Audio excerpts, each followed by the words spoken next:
Riċerka li saret mill-Università ta' Malta turi kif bosta kumpaniji ma jħossuhomx komdi jħadmu persuna li tkun skontat sentenza fil-faċilità korrettiva ta' Kordin. Ir-riċerka turi li 93% minn 30 kumpaniji intervistati ma jħossuhomx komdi jimpjegaw ex-residenti tal-faċilità. Ir-riċerka tindika kif fl-2010 69 persuna li tkun skontat sentenza reġgħet daħlet fil-faċilità. Fl-2014 dan il-persentaġġ niżel għal 42%.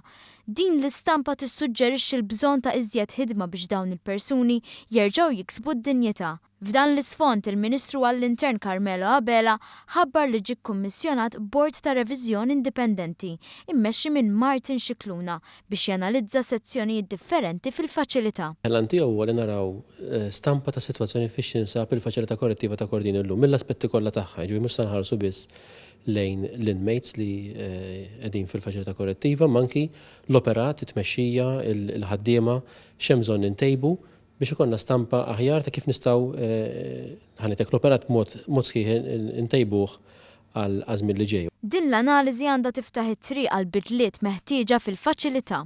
Mhux biss li nibdlu l-isem minn ħabs għal faċilità korrettiva, imma li l-bidla fl-isem titwassal ukoll għal azzjoni konkreta. Huwa importanti wkoll li dak huwa posta disċiplina, jiġifieri ma nistgħux ninjoraw il-fatt li hemmhekk qed nitkellmu fuq posta disċiplina u disċiplina mhux biss għar-residenti imma disċiplina anke għal min jaħdem hemmhekk. Intant numru ta' residenti ħadu sehem fi programm li jippromuovi suq tax-xogħol iktar inklusiv, dan b'investiment minn fondi Ewropej ta' 275,000 euro.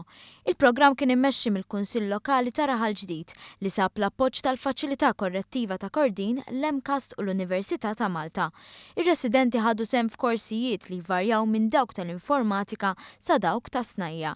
Dan wassal biex xogħlijiet tal-Kunsill Lokali saru grazzi tal-ħidma tar-residenti. Hawn ġie rrimarkat kif 10 mill-ħaddiema tal-Kunsill kienu ex-residenti fil-faċilità. Għat-tqassim taċ-ċertifikati lil dawn ir-residenti attendew ukoll is-Segretarji Parlamentari Ian Borġ u Stefan Buontempo.